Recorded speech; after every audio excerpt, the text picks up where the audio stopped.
Eré òṣùpá.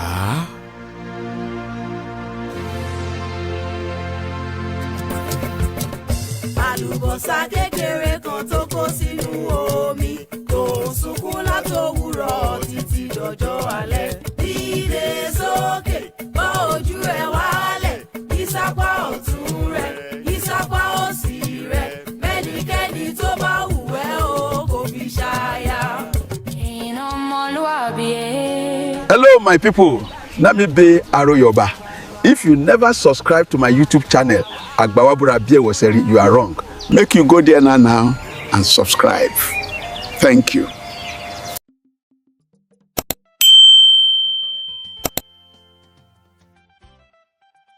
Ṣáà ti wá nǹkan fìdílé, ẹ jẹ́ á jókòó, ẹ jẹ́ ká tún jọ máa rántí bá a ṣe ń rántí náà ni.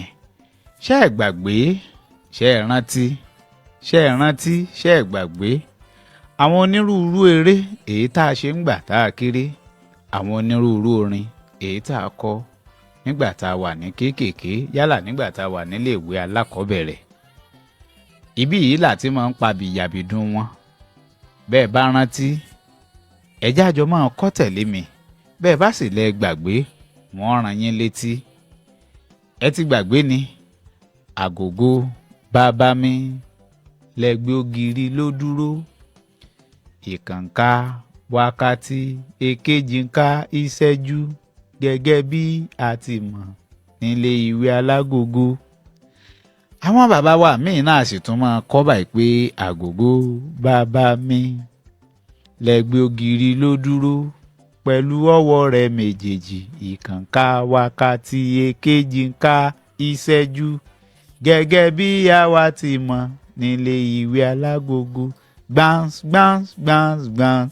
Ṣé ẹ gbàgbé, ṣé ẹ rántí, ṣé ẹ rántí, ṣé ẹ lẹ́ẹ̀gbàgbé àbẹ́ẹ̀ tún ti gbàgbé ni.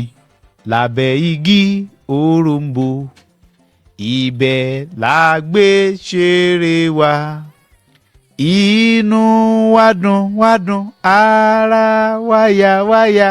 Lábẹ́ igi òrombó. Ṣé ẹ gbàgbé, ṣé ẹ lẹ́ẹ̀ rántí àbẹ́ẹ̀ tún rántí eléyìí náà ni. Bàtàrí àdún kóńkóńká,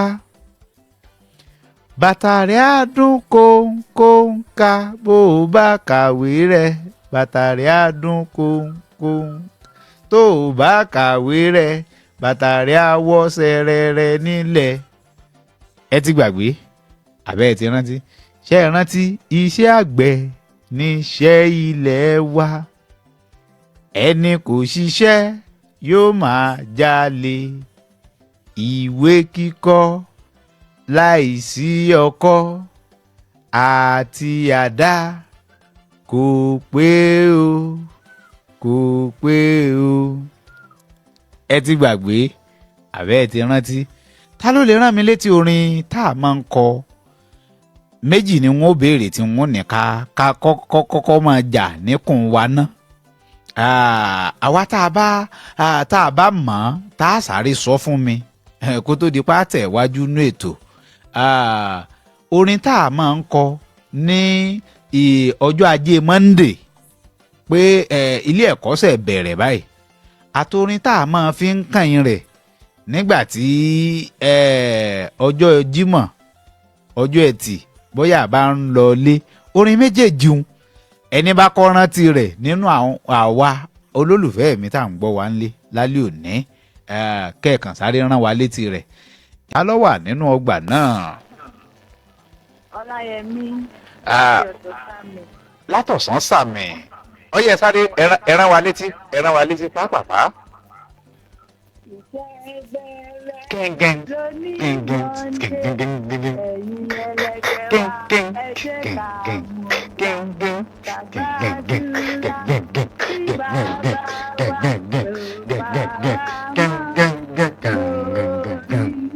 Ọ̀yá ẹlẹ́ẹ̀kejì èyí tó parí. Èyí tẹ́ ẹ mọ̀ nú.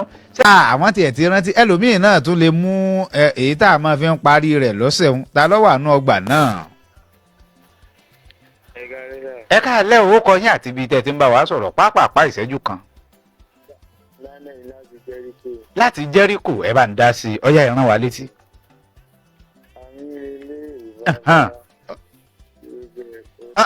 ẹ ti gbé fò ẹ ti gbé fò ẹ tún mú.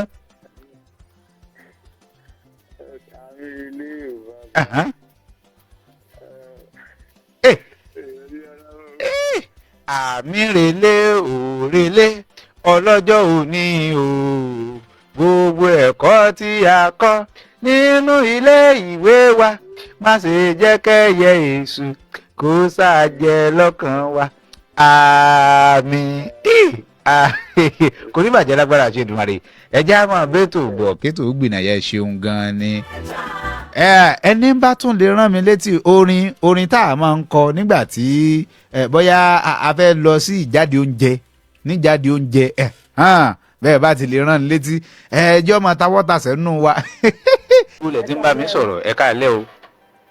Mrs. Adékúnlé Kristiana láti Olúyọ̀lé. ìyá wa ọmọ tó jọ méjì kan. táìmù yẹn ni jàre. ọ̀dà ká lè bá gbádùn rẹ̀ dáadáa ni. ó yẹ sáré rán wa létí orin. ọjọ́ márùn-ún là ń lò nílé ìwé. ọjọ́ márùn-ún là ń lò nílé ìwé. kò sí iléèwé ní sátidé kò sí iléèwé ní sọ́ndé. múra tíṣẹ́ ọjọ́ márùn-ún là ń lò nílé ìwé. ọjọ́ márùn-ún là ń lò nílé ìwé. kò sí iléèwé ní sátidé kò sí iléèwé ní sànńdé. kò ní bàjẹ́ lágbára àti Èdùmàrè ẹ ṣeun gan ni ẹ ṣeun. a tún ti dé lálẹ́ òní náà nu láti gbéra wa débẹ̀ tún ránra wa létí ọ̀pọ̀lọpọ̀ àwọn nǹkan tá a ti ṣe rí ńgbà tá a kéré àwọn nǹkan tí èmi yín tá a ti ń gbàgbé òun alẹ́ òní náà ni ẹ wá.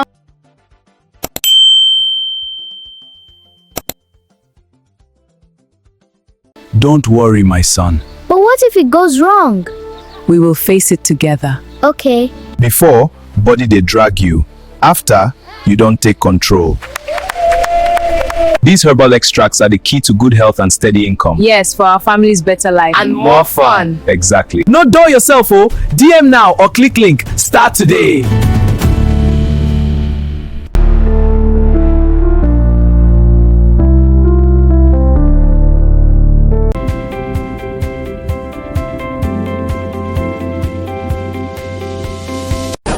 Boost your vitality and unlock your potential with the ultimate sperm booster combo pack. Kick stomach ulcers out of your body with Faforon and Spidex 19.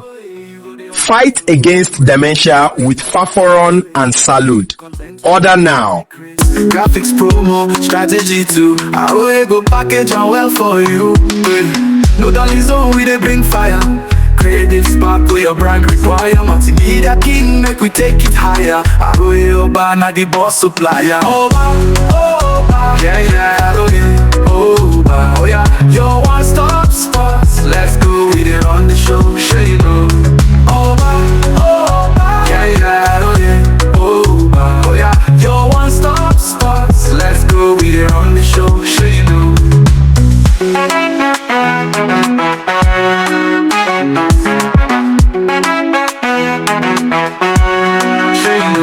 Oba, yeah, I know you, Oba, oh yeah, the one-stop spots, let's go. We there on the show, sure you know, Oba, yeah, I know you, Oba, oh yeah, the one-stop spots, let's go. We there on the show, sure you know. From radio wave to social space, content with the blue like Chris. Graphics promo, strategy too. I go package and well for you. No dolly zone, we they bring fire. Content with the blue like Chris. Graphics promo, strategy too.